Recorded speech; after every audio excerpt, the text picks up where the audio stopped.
Bonjour à tous. Une explosion dans un bar-discothèque a fait plusieurs morts à Crans-Montana, une station de ski du canton du Valais en Suisse. Un lieu très fréquenté par les Suisses mais aussi par les touristes.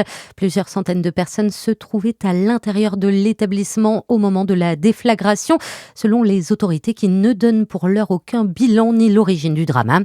Emmanuel Macron a centré hier soir ses vœux 2026 sur l'unité nationale, la solidité des institutions et la résilience économique malgré un contexte politique marqué par une grande instabilité. Le président a d'ailleurs appelé les forces politiques à adopter un budget rapidement. Il s'est aussi dit très préoccupé par la situation internationale, notamment en Ukraine. Une réunion de la coalition des volontaires se tiendra d'ailleurs mardi prochain à Paris.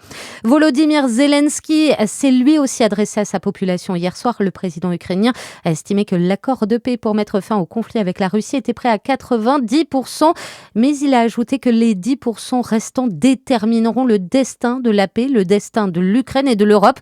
Le dirigeant ukrainien réclame de solides garanties de sécurité pour Kiev.